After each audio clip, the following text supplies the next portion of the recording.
யாழ்ப்பாணம் கிளிநொச்சி தேர்தல் தொகுதியில் சாவி கொத்து என்ற சின்னத்தில் ரத்தினமூர்த்தி வாசஸ்பிரசன் அவர்களின் தலைமையில் உருவான சுயேட்சை குழு 4 இத்தேர்தல் களத்தில் களமிறங்கியுள்ளது. இன்றைய இளைஞர்கள் நாளைய தலைவர்கள் எனும் கோட்பாட்டின் உண்மைத்துவத்தை அறிந்து தொலைநோக்கு பார்வையில் பார்த்து வழிகாட்டிகள் நல்லெண்ணங்களையும் நல் ஒழுக்கங்களையும் அன்பு எனும் ஒரே கோட்பாட்டையும் விதைகளாக எம்முள் விதைத்துள்ளனர். அதன் அடிப்படையில் நமது மக்களின் செழிப்பான எதிர்காலத்துக்காக தற்போது இத்தேர்வு திட்டங்களை முன்வைக்கின்றோம். கடந்த காலங்களில் இலங்கையின் வரலாற்றை பொறுத்தளவில் 15 வருடங்களாக ஏற்பட்ட அரசியல் பின்னடைவு இன்று எங்கள் மக்களை ஒரு அரசியல் அனாதைகளாகவும் நிராயுத பாணிகளாகவும் கொண்டு வந்து நிறுத்தியுள்ளது. இந்த நிலையில் வடகிழக்கு மற்றும் மலையகம் என்ற ரீதியில் மக்களின் அரசியல் அபிலாஷைகள் ஒடுக்கப்பட்டது மட்டுமல்லாது பல்வேறு கோணங்களில் பல்வேறு நிலைகளாக சிதைவுண்டு காணப்படுகின்றது. கடந்த காலங்களில் எமது மக்களின், குறிப்பாக தமிழ் பேசும் எமது மக்களின் அரசியல் அபிலாஷைகளை அடையும் முகமாக பல்வேறு கட்சிகளால் பல்வேறு கோணங்களில் தேசியம் எனும் போலி தேசியங்களை பேசி நம் மக்களை படுகொலிக்குள் தள்ளி இன்று ஒரு அரசியல் அனாதைகளாக விடப்பட்டிருக்கிறார்கள். இவ்வாறு அரசியல் அனாதைகளாக விடப்பட்ட எமது மக்களை நாங்கள் ஒரு கட்டமைப்பிற்குள் கொண்டு வந்து எமது மக்களின் தேசிய பிரச்சனைகளுக்கு தீர்வு கொண்டு வர வேண்டும் என்பதுதான் எமது முக்கியமான நோக்கம். அந்த வகையில் போலி தேசியவாதிகளிடமிருந்து எம்மை மீட்டு எமது இலக்கை அடையும் முகமாக பல்வேறு திட்டங்களை முன்வைத்துள்ளோம்.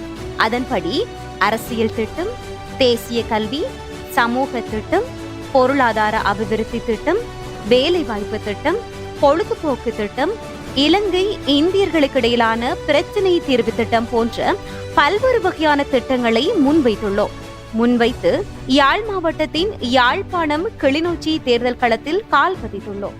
ஆகவே மக்கள் எங்களுக்கு தங்கள் பொன்னான ஆதரவினை நல்க வேண்டும் என்று முதற்கண் தங்களை தாழ்மையாக வேண்டிக் கொள்கின்றோம்.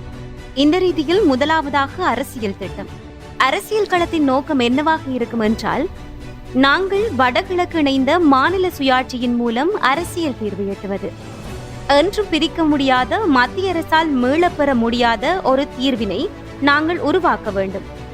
மாநிலத்தில் எங்களுக்கு தன்னிறைவான சுயாட்சி ஒன்றை நாங்கள் ஏற்படுத்த வேண்டும். இதுதான் இதன் நோக்கம். இரண்டாவது சமூக திட்டம். அடுத்ததாக சமூக திட்டத்தை பற்றி நாங்கள் சிந்திக்கும் பொழுது, நாங்கள் வடக்கு கிழக்கு மாநிலத்தில் ஒரு சமூக கட்டமைப்புடன் வாழ்ந்து கொண்டிருக்கின்றோம்.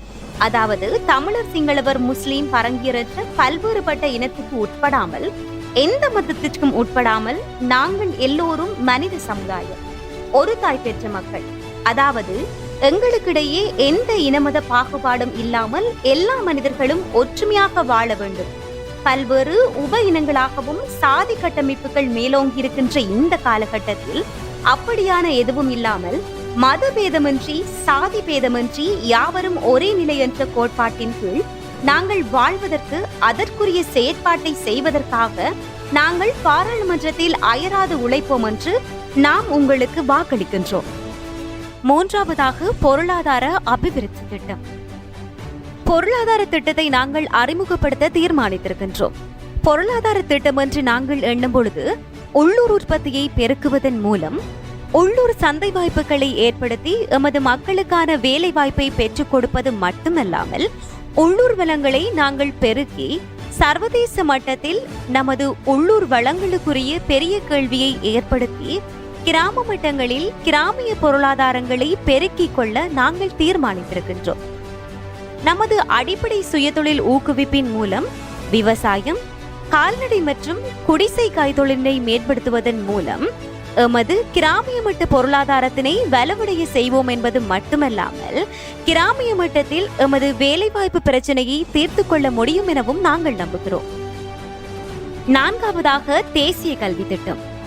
அனைவருக்கும் கல்வி என்ற திட்டத்தை வலுப்படுத்தும் வகையில் மாலை வகுப்புகளை அரச கல்வி நிலையங்களாக அறிமுகப்படுத்துவது மட்டுமல்லாது, ஒவ்வொரு கிராமங்கள் தோறும் நூலகங்களையும் அறிமுகப்படுத்துவதற்கு தீர்மானித்துள்ளோம்.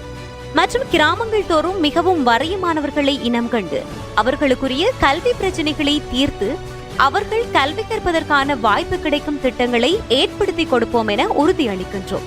இதன் மூலம் கிராமப்புற மாணவர்களை பட்டதாரிகளாக ஆக்குவதன் மூலம் அவர்களுடைய எதிர்கால வாழ்க்கையை மேம்படுத்த முடியும் எனவும் நாங்கள் நிச்சயமாக நம்புகின்றோம். 5வதாக வேலைவாய்ப்பு திட்டம். வேலைவாய்ப்பு என்ற ரீதியில் நாங்கள் பார்க்கும்போது படித்த பட்டதாரிகள் தற்சமயம் வீதியிலே இருந்து தேவையற்ற துஷ்பிரயோகத்திற்கு உட்படுத்தப்படுகிறார்கள். அந்த வகையில் நாங்கள் அரசாங்கத்துடன் இணைந்து அரசாங்கத்திற்கு ஒரு நல்ல சமிஞ்சையை ஏற்படுத்தி கொடுக்கும் முகமாக ஒரு ஆலோசனை சபையாக இருந்து நாங்கள் வேலைவாய்ப்பு பிரச்சனையை தீர்க்கலாம் என நம்புகின்றோம். அந்த வகையில் அரசு சேவையில் இருக்கிறவர்களுக்கு ஓர் உச்ச வயதிலையை ஏற்படுத்துவதன் மூலம் அல்லது அரசு சேவையின் சேவை காலத்தில் ஓர் காலத்தை வழங்குவதன் மூலம் அவர்களின் விருப்பின் பேரில் அவர்களுக்கு ஒரு ஓய்வூதியத்தை வழங்கி அந்த வருடங்களுக்கு புதியவர்களை இணைக்கலாம் என நாங்கள் நம்புகின்றோம். உதாரணத்திற்கு பார்த்தால் 20-25 வருடங்களை நிறைவு செய்த ஒருவர் தான் ஓய்வூதியத்தை பெற விரும்பினால் அவருக்கு சுயவிருப்பின் அடிப்படையில் ஓய்வூதியத்தை வழங்குவதன் மூலம் அந்த இடத்தில் நாங்கள் வேலைவாய்ப்பு என்று இருக்கின்ற பட்டதாரிகளை நியமிக்கலாம் என தீர்மானித்திருக்கின்றோம். அது அதிகபட்சம் நடப்பதற்கு சாத்தியம் இருப்பதாக நாங்கள் நம்புகின்றோம். 6வதாக பொழுதுபோக்கு திட்டம். கிராமங்கள் தோறும் பொழுதுபோக்கு மையங்களை உருவாக்க வேண்டும். அந்த கட்டத்திலே எமது சிறுவர்களுக்கு பொழுதுபோக்கு மையங்களை உருவாக்கி அவர்கள் விளையாடுவதற்கும் தமது ஓய்வு நேரத்தை கழிப்பதற்கும் கற்பதற்கும் கலந்தாலோசிப்பதற்குமான பொழுதுபோக்கு மையங்களை உருவாக்கி அவர்களை அங்கு ஒன்று கூட செய்து அவர்களுக்கு இயற்கையாகவே ஒரு சூழலை ஏற்படுத்தி கொடுத்து அவர்களின் மனநிலையை தூய்மையாக தீர்மானித்திருக்கின்றோம்.